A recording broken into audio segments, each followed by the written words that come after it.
Sejak kecil kita diajarkan satu hal tanpa pernah benar-benar disadari. Hidup adalah tentang memiliki nilai bagus, memiliki prestasi, memiliki pekerjaan tetap, memiliki rumah, memiliki pasangan, memiliki pengakuan. Dan tanpa sadar, seluruh sistem kehidupan membentuk keyakinan halus dalam pikiran kita. Aku akan bahagia jika aku memiliki cukup uang, cukup cinta, cukup pengakuan, cukup keamanan.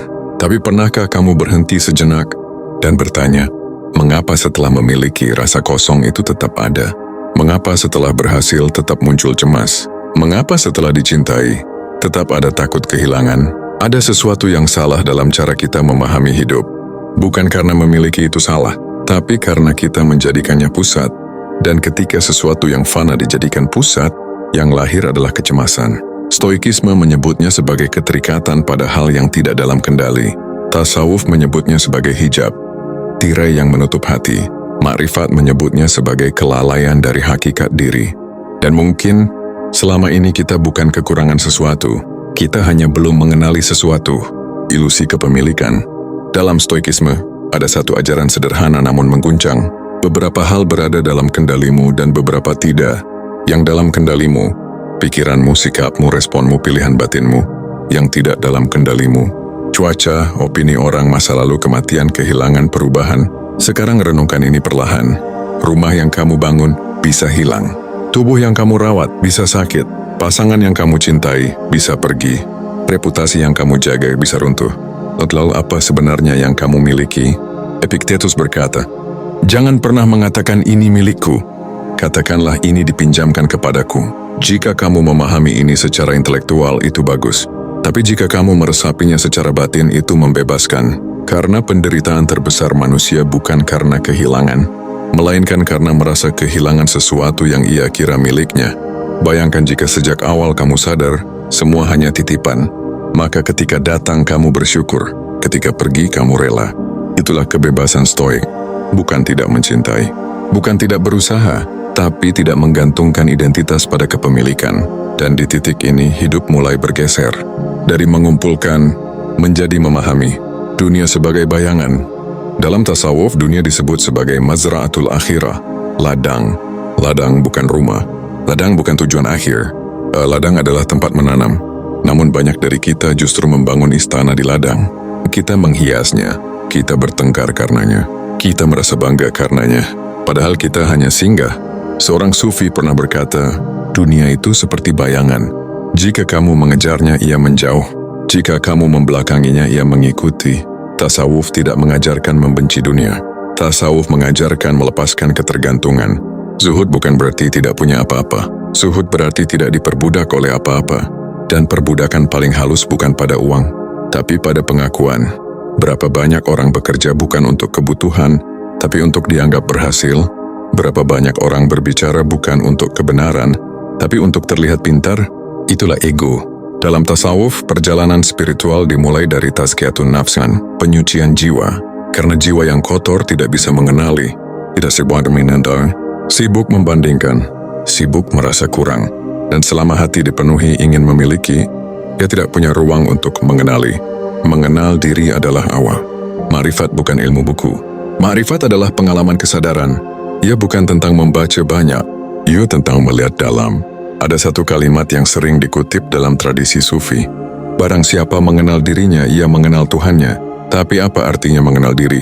Apakah tahu hobi kita? Tahu kepribadian kita? Tahu bakat kita? Tidak. Mengenal diri adalah menyadari, aku bukan tubuh ini. Aku bukan jabatan ini. Aku bukan pikiran ini. Tubuh berubah, pikiran berubah, status berubah. Tapi ada satu kesadaran yang tetap menyaksikan semuanya. Siapa dia? Itulah pintu makrifat. Selama kamu mengira dirimu adalah apa yang kamu miliki, kamu belum mengenal diri. Selama kamu mengira nilaimu ditentukan oleh pencapaian, kamu belum mengenal diri. Karena diri sejati tidak bertambah oleh pujian, tidak berkurang oleh hinaan. Dia utuh. Dan ketika kamu mulai menyadari itu, hidup tidak lagi tentang memperbesar identitas, tapi tentang melucutinya. Krisis manusia modern. Lihatlah dunia hari ini. Orang berlomba-lomba memamerkan.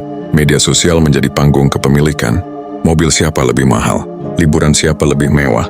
Bisnis siapa lebih besar? Dan tanpa sadar kita ikut terjebak, bukan karena kita iri, tapi karena sistem membuat kita percaya, kamu belum cukup. Dan ketika merasa belum cukup, kita mengejar. Dan ketika mengejar, kita cemas. Dan ketika cemas, kita kehilangan kedamaian. Padahal mungkin, masalahnya bukan kita kurang memiliki, tapi kita belum mengenali siapa diri kita tanpa semua itu. Coba bayangkan sejenak, jika semua identitas sosialmu hilang, tidak ada jabatan, tidak ada gelar, tidak ada pengakuan. Apakah kamu tetap merasa bernilai? Jika jawabannya tidak, maka kamu sedang menggantungkan eksistensi pada sesuatu yang fana. Dan itu sumber ketakutan. Nah, saat kepemilikan runtuh, dalam tasawuf ada konsep fana, lebur. Bukan lebur secara fisik, tapi lebur ego. Saat seseorang mencapai fana, ia tidak lagi melihat dirinya sebagai pusat. Ia melihat segala sesuatu sebagai manifestasi kehendak ilahi. Ia tidak lagi berkata, aku berhasil, yang berkata ini karunia. Ia tidak lagi berkata, ini milikku. Ia berkata, ini titipan. Dan anehnya, justru ketika seseorang berhenti merasa memiliki, ia merasa paling kaya. Karena kekayaan sejati bukan pada apa yang digenggam, tapi pada apa yang tidak bisa dirampas. Kesadaran, keikhlasan, kedekatan dengan Tuhan, itu tidak bisa dicuri. Kebebasan sejati. Stoikisme berbicara tentang ataraksia, ketenangan batin. Tasawuf berbicara tentang sakinah, ketentraman jiwa. Makrifat berbicara tentang yakin, kepastian hati. Ketiganya bertemu di satu titik, kebebasan dari ketergantungan. Bayangkan hidup tanpa takut kehilangan. Bukan karena kamu kebal, tapi karena kamu sadar, kehilangan bukan akhir, ia hanya perpindahan. Dan yang benar-benar kamu miliki bukan benda, tapi kesadaran. Ketika kamu menyadari ini, hidup berubah drastis. Kamu tetap kena bekerja, tapi tidak diperbudak hasil. Kamu tetap mencintai, tapi tidak posesif. Kamu tetap berambisi, tapi tidak gelisah. Karena pusatmu bukan lagi pada kepemilikan, tapi pada pengenalan, mengenali Tuhan dalam segala. Makrifat membawa manusia pada satu kesadaran halus. Segala sesuatu adalah tanda. Kehilangan adalah tanda. Kegagalan adalah tanda. Keberhasilan adalah tanda. Tanda untuk apa? Untuk mengenali. Saat kamu gagal, kamu mengenali keterbatasan. Saat kamu berhasil, kamu mengenali karunia. Saat kamu kehilangan, kamu mengenali ketergantungan. Dan semakin kamu mengenali, semakin tirai terangkat. Hidup tidak lagi dilihat sebagai kompetisi, tapi sebagai perjalanan pulang. Pertanyaan yang mengubah hidup. Coba tanyakan pada dirimu sekarang, apa yang paling kamu takut kehilangan? Uang, pasangan, reputasi, usaha? Sekarang tanyakan lagi. Jika itu hilang, apakah kamu berhenti menjadi dirimu? Atau hanya identitas sosialmu yang berubah? Renungkan dalam diam, karena mungkin selama ini kamu bukan takut kehilangan. Kamu takut tidak tahu siapa dirimu tanpa itu. Dan disinilah inti perjalanan. Hidup bukan tentang memperbanyak atribut, tapi memperdalam kesadaran. Kesadaran yang menggetarkan. Pada akhirnya semua akan lepas. Tubuh akan kembali ke tanah. Nama dia akan dilupakan. Harta akan berpindah tangan. Lalu apa yang tersisa? Bukan kepemilikan, tapi pengenalan. Pengenalan pada diri. Pengenalan pada Tuhan. Pengenalan pada hakikat hidup. Dan mungkin tujuan hidup bukan menjadi yang paling banyak memiliki, tapi menjadi yang paling sadar. Karena orang yang sadar tidak mudah goyah. Orang yang sadar tidak mudah iri. Orang yang sadar tidak mudah takut. Ia tahu dirinya bukan apa yang ia genggam. Ia tahu dirinya adalah saksi. Dan saksi tidak pernah hilang. Duduklah dalam sunyi. Sekarang berhentilah sejenak. Tarik nafas perlahan. Bayangkan semua yang kamu miliki saat ini. Satu persatu, perlahan memudar. Rumah, kendaraan, rekening, jabatan, pengakuan, semua larut. Yang tersisa hanya kesadaranmu. Masihkah kamu ada? Jika jawabannya ya, maka itulah dirimu. Dan jika dirimu tetap ada tanpa semua itu, maka hidup memang bukan tentang memiliki, tapi tentang mengenali.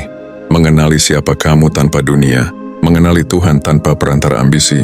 Mengenali bahwa sejak awal, kamu tidak pernah kurang. Kamu hanya lupa. Dan mungkin perjalanan spiritual bukan tentang menjadi sesuatu, tapi tentang mengingat bahwa yang kamu cari di luar, sejak awal ada di dalam. Kalau kamu merasa tertampar, itu bukan kebetulan. itu tanda kamu mulai terbangun. Jangan kembali tidur. Subscribe Napas Baru sekarang. Like video ini jika kamu siap mengenali, bukan sekadar memiliki. Dan tulis di komentar, aku siap mengenal diriku. Karena perjalanan ini tidak untuk semua orang, hanya untuk mereka yang berani sadar.